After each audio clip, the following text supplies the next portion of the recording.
Hey guys, I want to share with you the connection between emotional needs, relational nutrients, and attachment.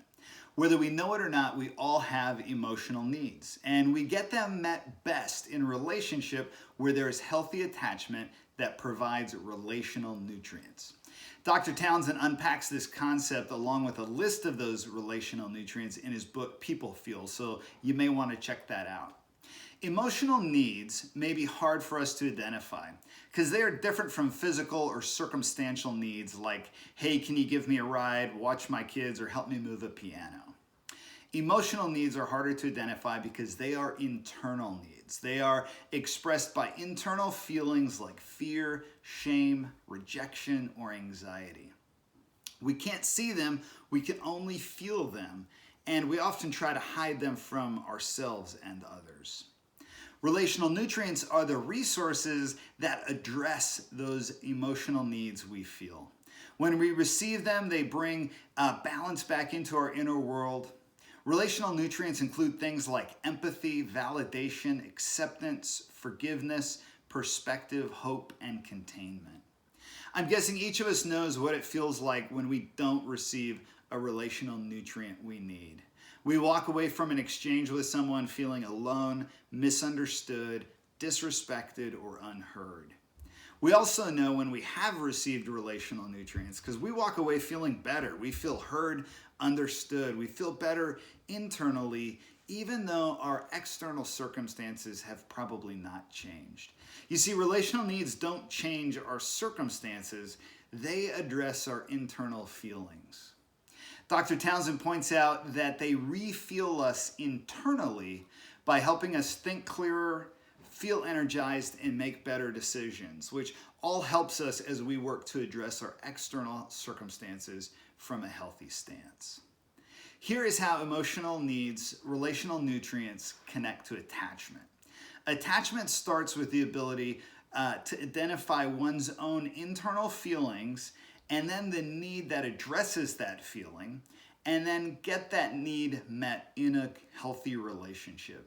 This means first we have to be aware of our own feelings, our own internal feelings and emotions, and then we have to be able to identify the relational nutrient that we need to address that feeling. This is a new way to process for many of us because it addresses our feelings with these relational nutrients or connection with others rather than circumstantial changes. Let me give you an example of this. I had a friend who struggled with alcohol addiction. He was interested in rehab, so I cleared my schedule and I spent 2 days chatting with him about it and getting it all arranged. On Friday morning when I showed up at his house to drive him to rehab, he said he was not going and asked me to leave. I walked out to my truck with a lot of different feelings going on. I was also preaching that weekend and I did not have a sermon ready. I didn't have a thing.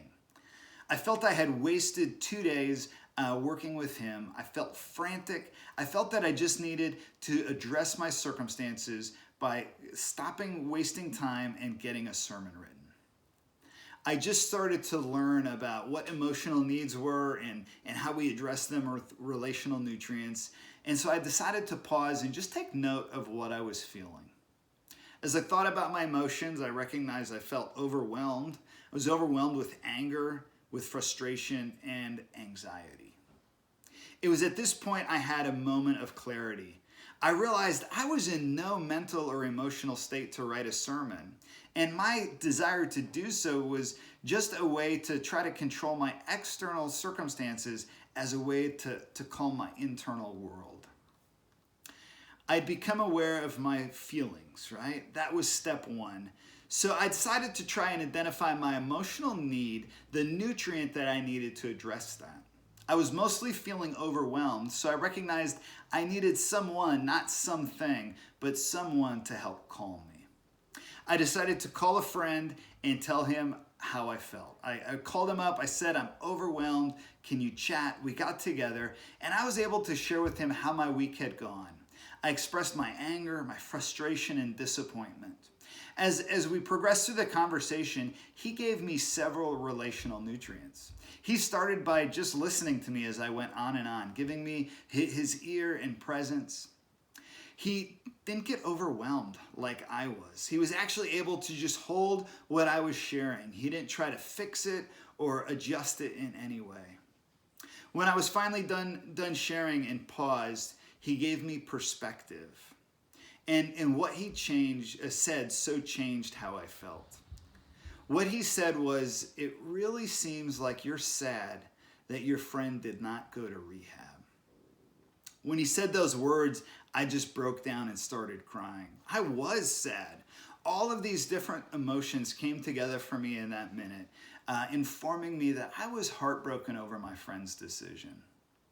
We ended up crying together and we prayed together and surrendered that whole circumstance to God.